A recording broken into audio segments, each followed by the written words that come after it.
자, 3번 문제 보겠습니다. 외부 효과에 대한 설명으로 틀린 것은, 자, 1번은 개념이 나와 있죠. 한 사람의 행위가 제3자, 거래의 당사자가 아닌 제3자의 경제적 후생에 영향을 미치지만은 그에 대한 보상이 이루어지지 않는 현상을 뭐라고 하죠?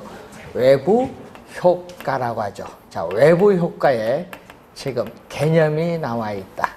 그래서 1번은 맞는 지문이고, 2번 매연을 배출하는 석탄 공장에 대한 규제가 전혀 없다. 없으면은 그 주변 주민들에게 주택 가격이 하락을 하는 마이너스 외부 효과가 발생하게 되죠. 맞는 지문. 부외부 효과가 발생을 하게 되면은 법적인 비용, 뭐 예를 들면 소송에 따른 법적 비용, 진상조사의 어려움 등으로 인해서 당사자 간의 해결이 곤란한 경우가 많다 얘기고, 부외부 효과가 발생시키는 공장에 대해서 부담금, 뭐 예를 들어서 오염 배출 부과금과 같은 부담금을 부과하면은 부담금 부과를 하면 생산비가 그만큼 많아지겠죠. 생산비가 상승을 해서 이 공장에서 생산되는 제품의 공급은 감소합니다. 감소가 포인트죠. 맞는 지문. 5번 새로 조성된 공원이 쾌적성이라는 정의 외부 효과를 발생하면 어떻게 돼요? 수요가 증가합니다. 수요 곡선이 우측으로 이동, 좌측이 아니라 우측으로 이동해서 주택 가격은 상승을 합니다. 그래서 5번이 틀린 지문이 됩니다. 자, 그리고 그 밑에 또 문제 4번. 자, 외부 효과에 대한 설명으로 틀린 것은 1번 또 외부 효과의 개념이죠. 어떤 경제 활동과 우리가 관련해서 거래의 당사자가 아닌 제3자에게 의도하지 않은 혜택. 자, 여러분 의도하지 않은 뭐를 줬어요? 혜택. 예? 편익을 줬죠. 의도하지 않은 혜택. 편익, 이익을 주었는데 그에 대한 대가를 받지도 못하고 또 손해를 입혔는데 그에 대한 대가를 지불하지 않는 상태를 외부 효과인데, 자, 이런 경우를 이익을 주었는데 그에 대한 대가를 받지 못하는 경우를 정의 외부 효과 또는 외부 경제, 또 여기는 부의 외부 효과 또는 외부 불경제. 외부 효과는 이렇게 크게 둘로 나눠 볼 수 있어요. 1번 개념이고, 정의 외부 효과가 발생하면 지역 이기주의 형상, 플리즈, in my pro yard, 나의 앞마당에는 공공 편의 시설이 들어오는 것은 오케이. 이걸 핀피 형상이 나타나고, 부의 외부 효과는 나 들어와서는 안 된다. in my, 나의 뒷마당에서는 위험, 혐오 공해 시설이 들어와서는 안 된다. 님비 형상이 나타나죠. 자, 지역 이기주의 형상. 그래서 2번 정답. 님비가 아니라 핀피 형상이 발생하죠. 3번 인근 지역에 쇼핑몰이 개발됨에 따라 주변 아파트 가격이 상승하는 경우는 뭐죠?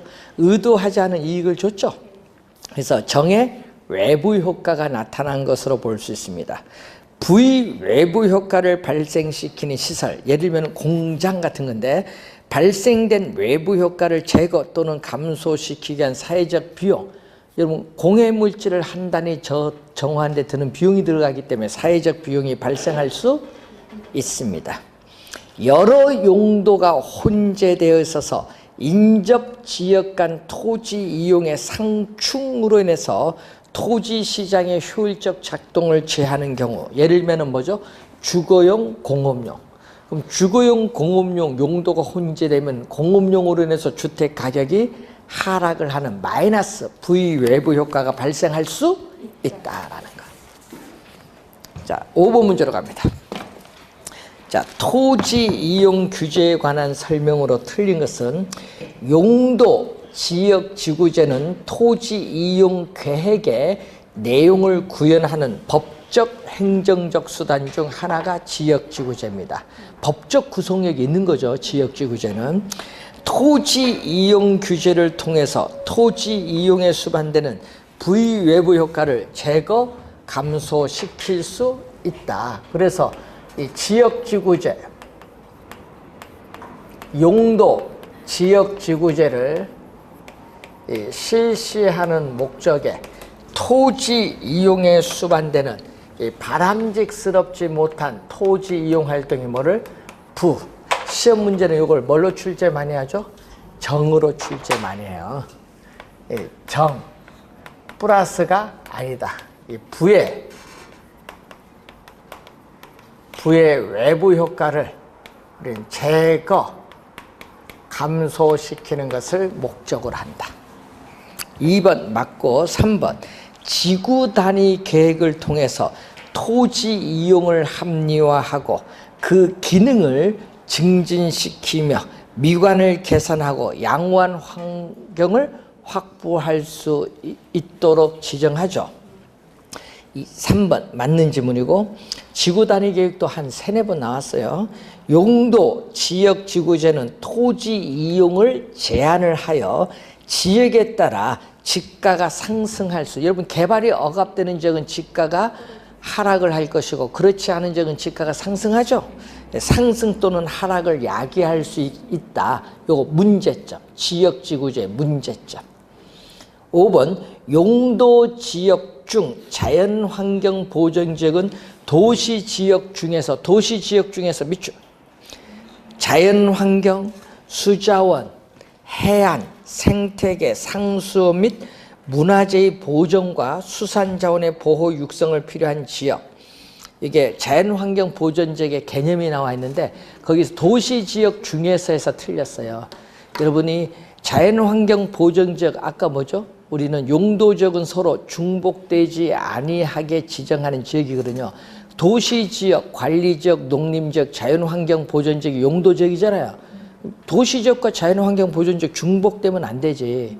그래서 여러분 자연환경 보전지역은 도시지역이 아닌 지역에 지정하는 거예요. 되겠죠? 그래서 틀렸지 뭐. 5번 정답이지. 요건 공법 문제지. 올해도 공법 지문 나와요. 자, 6번 용도 지역지구제에 관한 설명으로 틀린 것은 토지 이용에 수반되는 부의 외부 효과를 제거 감소시킬 수 있다. 부, 요게 포인트입니다. 맞는 지문. 국토의 계획 및 이용에 관한 법령상 공동주택 중심의 양호한 주거 환경을 보호하기 위해서 필요한 지역은 제2종 전용주거지입니다. 일반이 아니라 전용주거지요. 일반은 중층 이상의 주택입니다. 그래서 틀린 지문이죠. 그래서 중층의 주택을 중심으로 편리한 주거 환경을 조성하기 위해서 지정하는 지역이 제2종 일반 주거지역입니다. 근데 여러분 요게 시험 문제 3번 나왔어요. 전용 주거지역 제2종만. 그래서 요것도 주의 좀 해둬야 돼요. 자, 사적 시장이 외부 효과에 대한 효율적인 해결책을 제시하지 못할 경우에 정부에 의해서 채택되는 부동산 규제의 한 방법이 지역지구제입니다. 그래서 이것도 2번 출제된 지문인데 맞는 지문. 용도지구는 하나의 대지에 중복 지정될 수 있다. 여러분 용도지역도 중복되고 용도구역도 중복 지정할 수 있어요. 자, 여러분 도시지역에 고도지구, 미관지구 중복 지정할 수 있거든요. 그리고 또 어떻게 돼요? 개발제한구역 내 도시환경보전지역 어떻게 돼요? 중복 도시공원 우리가 도시공원 자연 뭐죠? 우리가 용도구역 중에 도시자연공원구역인가? 이것도 지정할 수 있어요. 개발제한구역 내. 그래서 어떻게 용도구역도 중복 지정 가능합니다.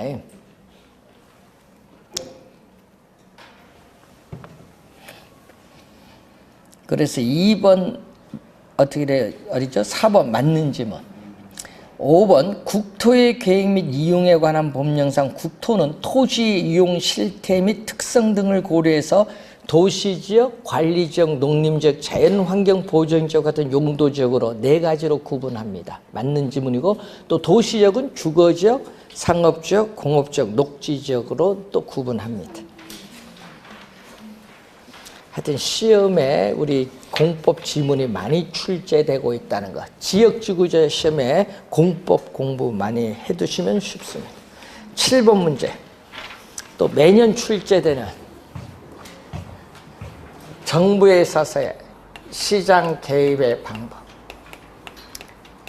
자, 정부가 부동산 시장에 개입을 하는 방법. 여기에는 정부가 부동산 시장에 직접 개입을 하느냐, 간접 개입하냐. 요 두 가지를 구분할 수 있느냐. 이걸 계속 출제하거든요. 정부가 부동산 시장에 직접 개입을 해서 수요자와 공급자의 역할을 적극적으로 수행하는 게 대표적으로 택지개발촉진법에 근거해서 부동산 시장에서 직접 개입해서 개발하는 공영개발이 대표적이죠. 또 토지 우리가 수용을 한다든지 또는 조성된 택지를 분양하지 않고 임대하는 제도를 공공임대보유제라든지, 예? 또는 우리가 공공투자사업을 또 할 수 있죠. 공공투자사업을 한다든지, 자, 그리고 토지 은행제도 또는 토지 비축 제도 뭐 이런 거죠.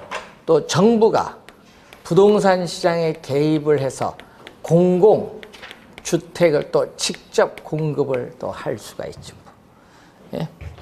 그리고 또 임대료 규제, 정부가 부동산 시장에 개입해서 직접 우리는 임대료를 규제할 수 있어요. 간접 개입은 뭐 취득세, 보유세, 양도소득세 같은 세금을 부과한다든지 또 임대료 같은 보조금 지급, 또 개발이익 환수에 관한 법률에 의해서 개발부담금 부과한다. 여러분 시험 문제에 주의를 많이 해야 될 거는 이 개발부담금 부과는 직접 개입이 아니라 간접 개입. 요거 오해 주의 많이 해두셔야 되겠고, 이 토지 정보를 창출해서 제공해주는 행정상 지원을 해줄 수 있고, 또 금융기관을 통해서 정부는 금융상 지원도 해주지만은 규제도 해줄 수 있는데, 이게 바로 뭐죠? LTV, 대부 비율이라든지 DTI, 총부채 상환 비율, 이런 것은 간접 개입입니다. 자, 7번 문제 보시면은 다음 중 우리나라의 정부의 부동산 시장에 대한 직접 개입 수단, 직접이 포인트죠. 자, 공공토지 비축 직접 개입이고, 취득세, 종합부동산세, 세금 부과는 간접 개입, 토지 수용 직접 개입, 개발 부담금은 간접 개입, 공영개발, 공공임대주택은 직접 개입, 대부 비율은 간접 개입. 그래서 직접 개입 4개, 간접 개입 4개. 2번 정답이죠. 이런 거 시험을 많이 내거든요. 어디 속했는지 정확히 이해해줘야 돼요. 자, 8번. 부동산 정책에 관한 설명으로 틀린 것은 부동산에 대한 부담금 제도나 보조금 제도는 부동산 시장에 대한 정부의 직접 개입이 아니라 보조금 지급, 부담금 부과, 이것은 무슨 개입? 간접 개입. 1번 정답. 야, 이런 문제만 나오면 바로 답이 나오잖아. 자, 쉬운 문제입니다. 이런 거는. 자, 2번. 정부가 부동산 시장에 개입을 하는 이유에는 뭐다? 시장 실패를 수정, 보완한다든지 부동산 시장의 안정, 경제 성장 등이 있겠죠. 자, 3번. 개발 제한 구역은 도시의 무질서한 팽창을 억제하는 효과가 있다. 여러분, 3번째는 긍정적 효과. 개발 제한 구역의 긍정적 효과.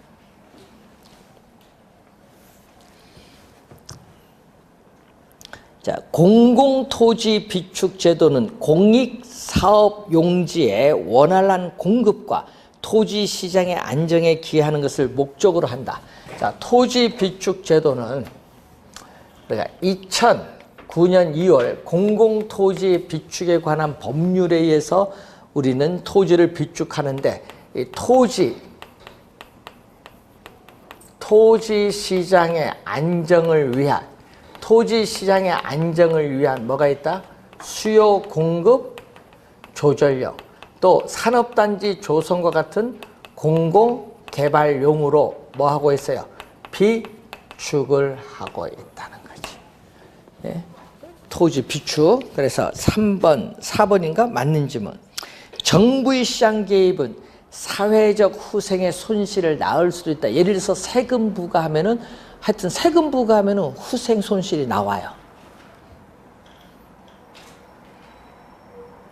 자, 9번. 토지 비축 제도에 관한 설명으로 틀린 것은 토지 비축 제도는 정부가 직접적으로 부동산 시장에 개입하는 정책 수단. 직접, 이게 포인트죠. 직접. 2번. 토지 비축 제도의 필요성은 토지의 공적 기능이 확대됨에 따라 커질 수 있다. 맞는 지문이죠. 자, 토지 비축 산업은 토지를 사전에 미리 비축을 해서 장래의 공익사업의 원활한 시행과 토지 시장의 안정에 기여할 수 있다. 또 맞고요. 네 번째, 토지 비축 제도는 사적 토지 소유의 평중 형상으로 인해서 발생 가능한 토지 보상 비용 등의 높은 고비용 문제를 완화시킬 수 있다. 어떻게 돼요?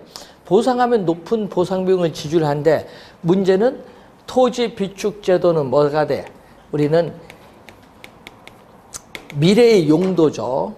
여러분, 미래의 용도를 위해서 미개발된 토지를 뭐해? 미개발된 토지를 저렴한 가격, 나중에 보상 많이 해줘야 되니까 저렴한 가격으로 매입을 해서 미래에 적시에 공공시설 용지를 공급하거나 민간에게 비싼 가격으로 매각, 임대하는 제도예요. 그래서 높은 보상비, 그 문제를 완화시킬 수 있다. 자, 5번. 공공토지 비축에 관한 법률이 있거든요. 그래서 비축 토지는, 자, 밑줄은 각 지방자치단체에서 직접 관리, 밑줄. 여기 틀렸죠? 여러분, 각 지방자치단체에서 직접 관리하는 것이 아니라 이 한국토지주택공사의 토지 비축을 위한 심의위원회가 있어요. 그래서 어디서 관리하는 거예요? LH. 그래서 한국토지주택공사가 토지의 비축 업무를 법적으로 부여받아 현재 뭐한다? 수행하고 있다. 지방자치단체가 관리하는 게 아니다는 거예요. 5번 정답. 어려운 문제 아니었는데 여기 누가 관리하는지 몰라서 틀리신 분 많았어요, 작년에. 10번. 정부의 부동산 시장 개입에 관한 설명으로 틀린 것은 개발 부담금 부과. 또 직접 개입이 아니야. 또 뭐다? 부담금 부과, 간접 개입. 또 1번 또 정답. 정답 나오면 빨리 넘어가야 됩니다. 문제 풀 때는. 자, 공공임대주택 공급은 소득 재분배 효과를 기대할 수 있죠. 임대료를 민간 임대료보다 낮게 해서 공급하기 때문에 소득 재분배 효과 기대할 수 있습니다. 정부가 주택 가격 안정을 목적으로 신규 주택의 분양가를 규제할 경우에 신규 주택 공급량이 감소하면서 사회적 후생의 손실이 발생할 수도 있죠. 저소득층의 주택난도 심화되고, 예? 또 기존 주택 가격이 또 오르기 때문에 사회적 후생의 손실이 나타날 수 있어요. 그래서 그 문제는 뭐에 대한 문제? 분양가 상한제에 있어서의 목적. 주택 가격이 급등하기 때문에 정부는 주택 가격을 안정시킬 목적, 그리고 신규 주택 구입 가격 부담을 어떻게 해요? 우리는 낮게 구입을 할 목적으로 실시를 합니다. 자, 4번. 시장에서 어떤 원인으로 인해서 자원이 효율적 배분에 실패하는 현상을 시장의 실패라고 하는데, 이러한 시장의 실패가 발생하면은 수정 보완하기 위해서 정부가 부동산 시장에 개입을 하는 근거가 되죠. 맞는 질문이고, 토지 수용과 같은 시장 개입 수단에서는 토지 매입과 보상 과정에서 사업 시행자와 피수용자 간에 있어서 피수용자는 토지 소유자죠. 간에 갈등이 발생하기도 하죠. 뭐 보상액이 적어서. 5번 지문도 2번 출제된 지문이 되겠습니다. 24회도 출제했었죠. 5번 지문은.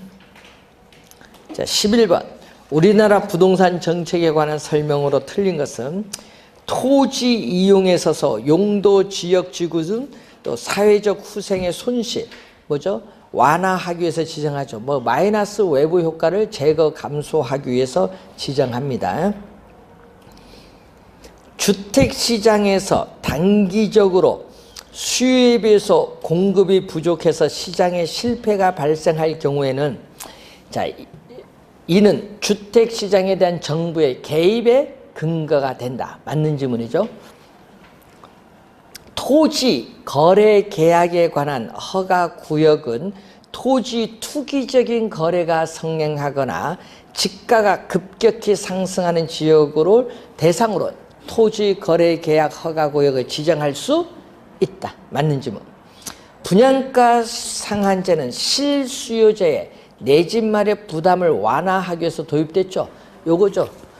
실수요자의 신규 주택 구입 가격 부담을 어떻게 해요? 낮춰줄 목적으로 실시하죠.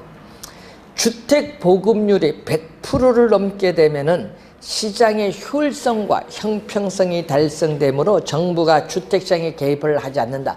여러분 주택 보급률요 103% 된 지역도 있고 110% 된 지역도 있거든요. 그런데 문제는 그 지역에 봤더니 전세가 50%야. 두 채 간 사람 많다는 얘기죠? 그러면 정부는 어떻게 돼? 저소득층 주거 안정을 위해서 시장에 개입해서 공공주택 공급해줘. 100% 초과하더라도. 그래서 틀렸지. 개입하지 않는다 하면 안 돼요. 우리는 저소득층의 주거 안정을 위해서 100%를 초과하더라도 개입합니다. 5번 정답입니다. 자, 12번 다음 설명 중 틀린 것은 개발권 양도 제도란 개발 제한으로 인해서 규제되는 보전지역에서 발생하는 토지 소유자를 보전하기 위해서 우리가 나타난다. 자, 이런 얘기겠죠. 자, 어떤 지역에 보전 지역과 개발이 가능한 지역이 있어요. 이 보전 지역은 토지 자원을 보존하기 때문에 개발을 못해요. 그래서 보전 지역의 토지 소유자는 개발 제한을 하죠. 여기는. 그래서 개발 제한으로 인한 의도하지 않은 우발적인 손실을 입게 되고, 개발이 가능한 지역에서는 또 토지 소유자는 또 개발로 인한 또 의도하지 않은 우발적인 이익을 얻기 때문에 양 지역의 토지 소유자 간의 형평성의 문제가 발생을 합니다. 자, 이러한 토지 소유자 간의 형평성의 문제가 발생하니까 이 형평성 문제를 우리 완화시켜 주기 위해서 나타난 제도가 바로 TDR이에요.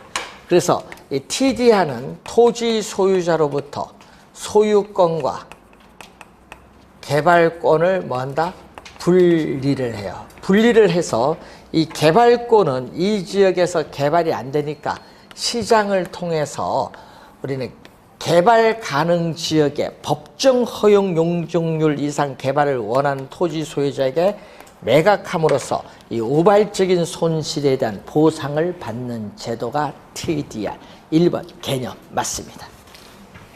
2번 작년에도 출제했어요. 2번 다른 조건이 일정할 때 정부가 임대료 한도를 시장 균형 임대료보다 높게 설정한다.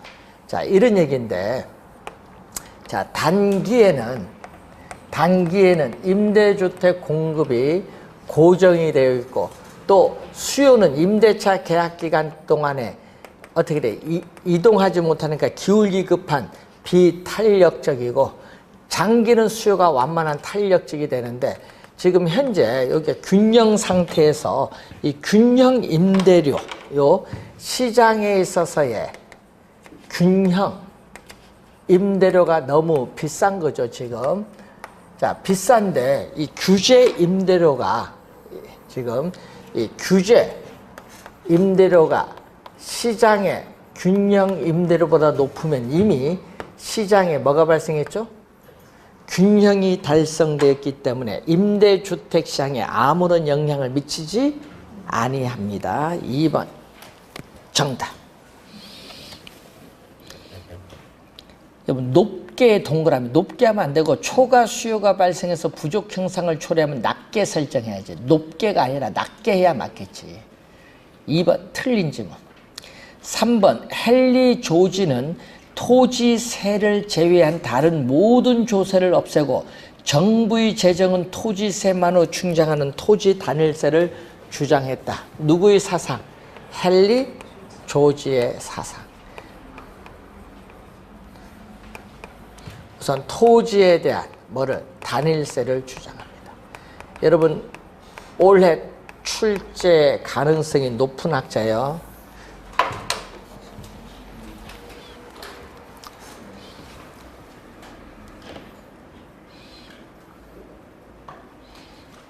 자, 공공토지 비축제도는 정부가 토지를 매입을 한 후에 보유하고 있다가 적절한 때 이를 매각하거나 공공용으로 사용하는 제도, 토지 비축제도의 개념이 나와 있습니다. 맞는 질문. 부동산 개발에서 토지 수용 방식의 문제점 하나는 토지 매입과 보상 과정에서 발생하는 사업 시행자와 피수용자인 토지 소유자 사이에 보상액이 적어서 발생하는 갈등입니다. 5번 맞는 질문. 자, 13번 옳은 걸 찾는 겁니다. 부동산 가격 공시 제도에 따라 부동산 가격 공시에 관한 법령상 우리는 시장 군수 구청장은 공동주택 가격을 공시하기 위하여 공동주택 가격을 산정할 때는 우리 국토교통부 장관의 의견을 드려야 한다. 자, 시장 군수 구청장 밑줄, 국토교통부 장관 밑줄.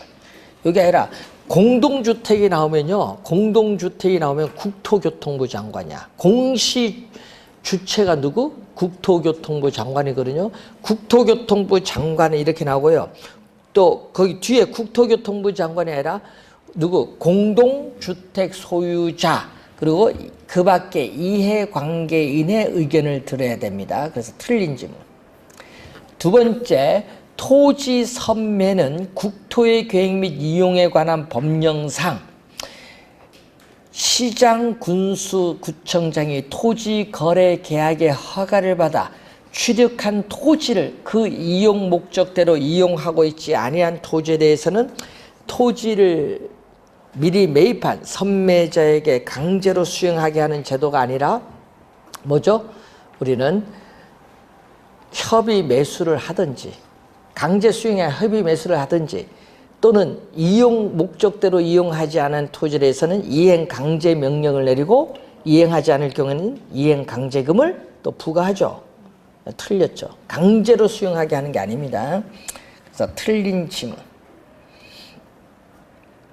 3번 부동산 거래 신고는 거래 신고 등에 관한 법령에 따라 거래의 당사자가 매매 계약을 체결한 경우 잔금 지급을 밑줄, 잔금 지급일이 아니라 계약 체결일, 계약 체결일부터 60일 이내에 신고하는 제도입니다.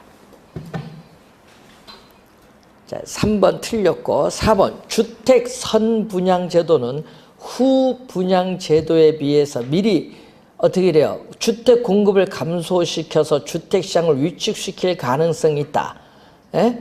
또 건설업체가 직접 조달하는 자금도 더 많아짐으로써 사업 부담도 증가될 수 있다. 이거는 후 분양 제도의 뭐다? 문제점이야. 선 분양 제도가 아니라 후 분양 제도의 문제점. 여러분, 선 분양은 건설업체가 주택 건설 자금 조달이 용이합니다. 그래서 틀린 지문. 4번은 후 분양 제도의 단점이에요. 5번 공부할 필요가 없어. 5번이 정답인데 5번은 바뀌었어요. 예? 개정이 됐어요. 중공공 임대주택이 이제 없어졌어요. 용어 자체가. 올해 2018년 1월 16일 개정돼서 언제? 7월 17일. 아직 안 됐죠? 7월 17일부터 시행이 돼요. 그래서 여러분 나눠진 프린트에 뭘로 바뀌냐면은 장기, 일반, 민간 임대주택. 하여튼 거기도 8년 이상이라는 거 항상 주의 좀 해두시고.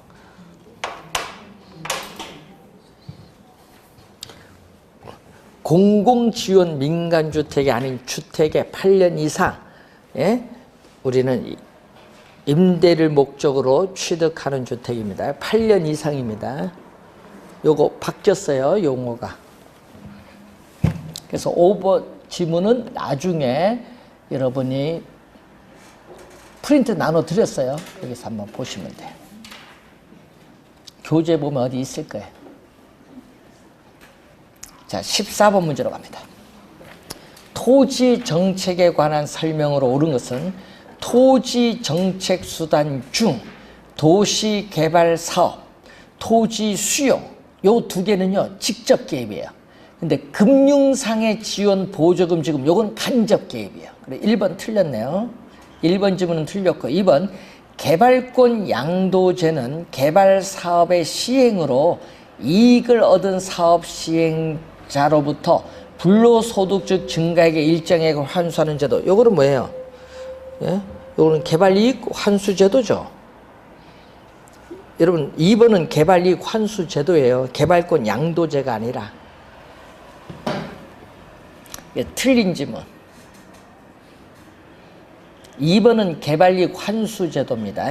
3번 토지거래 허가 구역 내에서 토지거래 계약의 허가 신청이 있을 때 공익 목적을 위해서 사적 거래에 우선하여 국가, 지방자치단체, 한국토지주택공사 등이 그 토지를 매수할 수 있는 제도를 토지 선매 개념, 미리 매입하는 거죠. 3번 맞는 지문입니다. 하자가 없어요. 3번 정답. 4번 미개발된 토지를 토지 이용 계획 따라 구획 정리하고 우리 도로 기반 시설을 갖춤으로써 이용 가치가 높은 토지를 전환시키는 것은 도시개발법에서 있어서의 환지 방식의 도시개발이죠. 그래서 틀린 지문. 자, 5번 토지에 대한 개발과 보존의 문제가 우리가 발생했을 때 이를 합리적으로 조정하는 수단. 5번이 바로 토지 적성평가제도. 5번은 토지 적성평가제도의 개념.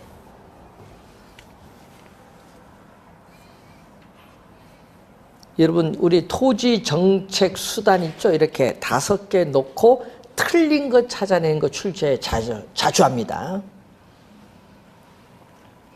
자, 15번 주거분리에 관한 설명으로 틀린 것은 고소득층 주거지역과 저소득층 주거지역이 서로 분리되는 형상을 주거분리 형상이라고 합니다.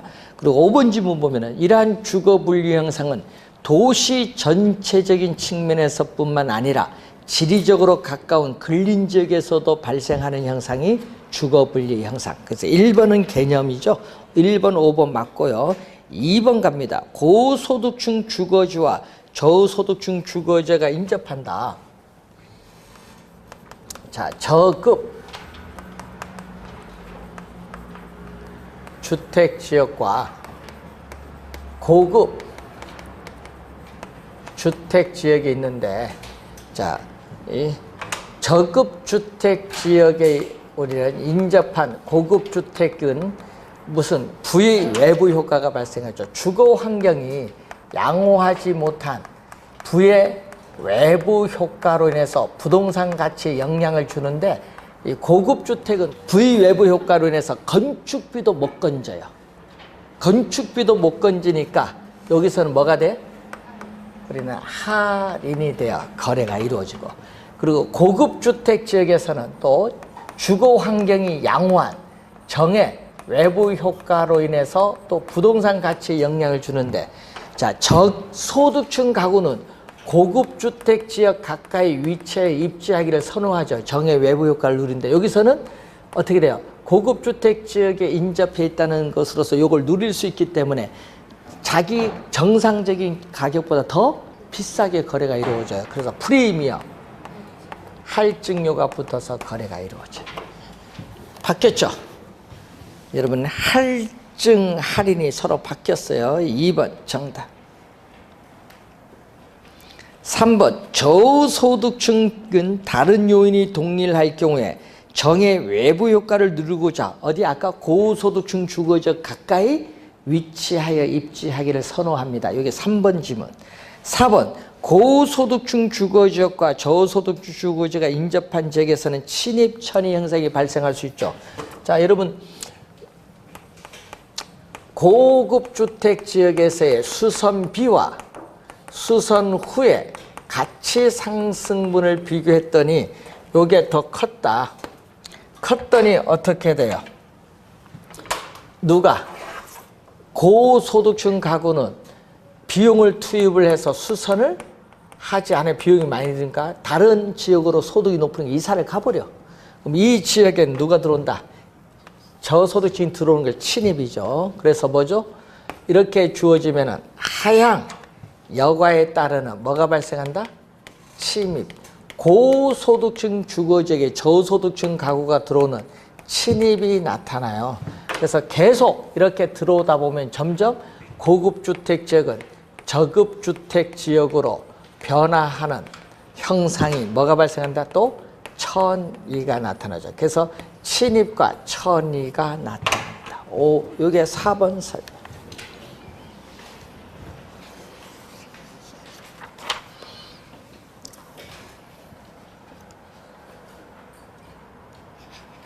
자, 16번 문제로 갑니다.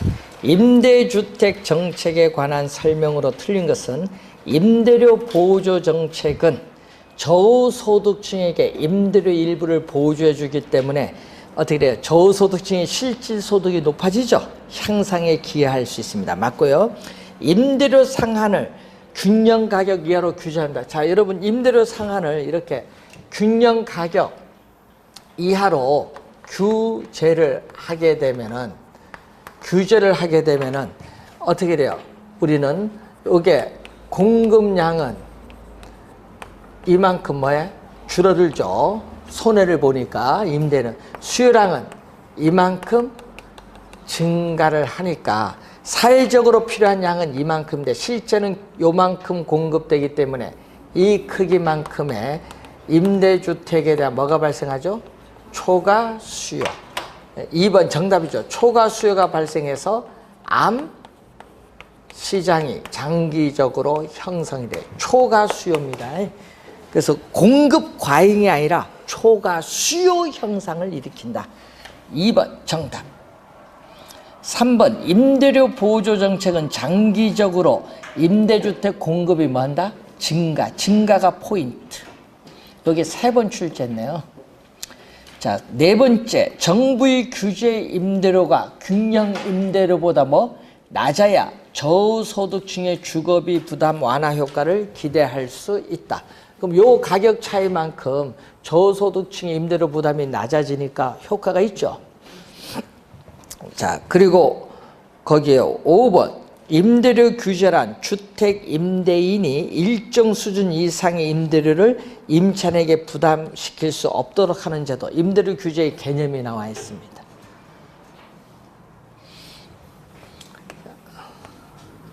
자, 수요, 공급이 주어졌을 때, 자, 현재 가격이 P0예요. 근데 여러분, 정부가 저소득층에게 임대료를 보조해주면은 보조해준 금액만큼 실질 소득이 높아져서 수요가 증가해요. 근데 단기에는 공급은 변화가 없는데 수요가 증가하니까 이만큼의 뭐가 발생하죠? 초과 수요가 발생해서 수요자들의 경쟁에서 임대료는 P1으로 상승을 해요. 그래서 임대료 상승에 따른 초과 이윤을 누리니까 공급이 되는데 문제는 원래의 임대료 수준으로 하락을 할 때까지 장기적으로는 임대주택 공급이 뭐한다? 증가합니다. 장기적으로는 임대주택 공급이 증가한다. 지금 3번 설명했어요. 저 그림 가지고. 자, 17번. 임대주택 제도 및 정책에 관한 설명으로 틀린 것은 정부가 임대주택 공급을 증가시켰을 때 임차수의 임대료 탄력성이 클수록 몇 줄? 클수록 몇 줄 긋고 클수록은 탄력적. 자, 여러분 클수록 하면 뭐다? 탄력적.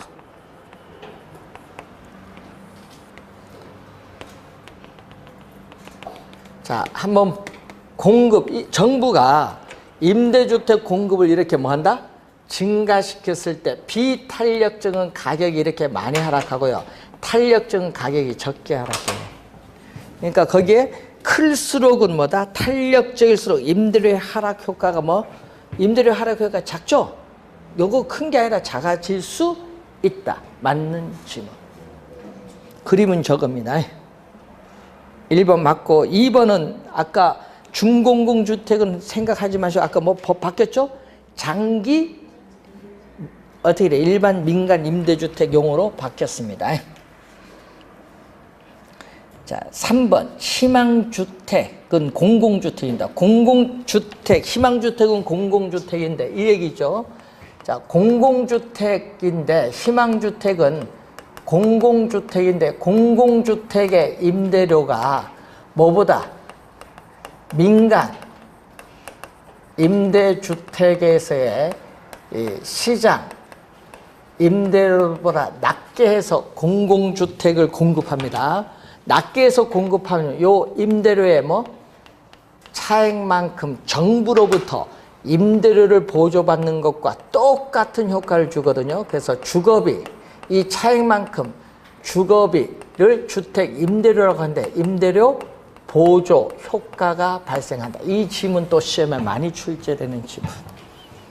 이게 3번. 자, 장기 전세주택이란 국가나 지방자치단체의 재정이나 주택도시기금의 자금을 지원받아. 자, 밑줄은 전세계약의 방식으로 공급. 밑줄. 전세계약의 방식으로 공급하는 공공임대주택을 말합니다. 자, 5번. 시장균형 임대료보다 낮은 임대료 규제는 임대부동산의 공급이 이렇게 장기적으로 뭐야? 공급이 감소하죠. 공급량이 뭐? 감소하고 이 가격 차이만큼 임대는 손해를 보기 때문에 임대주택 유지 보수 비용을 지출하지 않기 때문에 임대주택에 대한 질적 수준은 저하가 됩니다. 이게 5번 설명. 자, 18번 틀린 것. 주택 바우처 제도는 임대료 보조 정책 하나로 현재 우리나라에서 실시하고 있고 임대료 보조금 지급은 저소득층의 실질 소득이 향상돼서 임대주택 소비가 늘어나니까 저소득층의 주거 환경 여건 개선에 기여할 수 있습니다. 임대료 규제는 장기적으로 민간 임대주택 공급을 위축시킬 우려가 있다. 공급량이 장기적으로 감소하죠. 왜? 임대인이 손해를 보니까. 임대료 규제는 임대부동산의 질적으로 향상해라. 저하. 향상의 질적 수준이 저하되고 기존 세입자의 주거이동을 촉진하는 게 저하. 여러분 다른 지역으로 이사 가면요 암시장에서 이렇게 높은 임대를 내거든요. 요 공급량 수준에서 이렇게 수요 곡선과 만나는 점에서 집을 암시장에서 집을 해야 되는 가장 높은 임대료거든요. 요걸 지불해야 되니까 이사를 못 가요. 기존 임차인의 이주 기피 형상이 나타나는 거예요. 그래서 저하, 주거이동 저하, 촉진해라, 저하시킨다. 4번 정답이 되겠습니다. 자, 19번 문제부터 우리 다음 주에 강의를 진행해서 투자 이론으로 들어가도록 하겠습니다. 정책 이론은 보니까 어려운 지문들은 많이 없어요. 그래서 기본적 개념만 잘 이해하시면은 다 맞출 수가 있습니다. 자, 다음 주에 분양가 상한제, 조세 정책, 그리고 투자 이론으로 들어가겠습니다. 자, 오늘 수고하셨습니다. 안녕히 가십시오.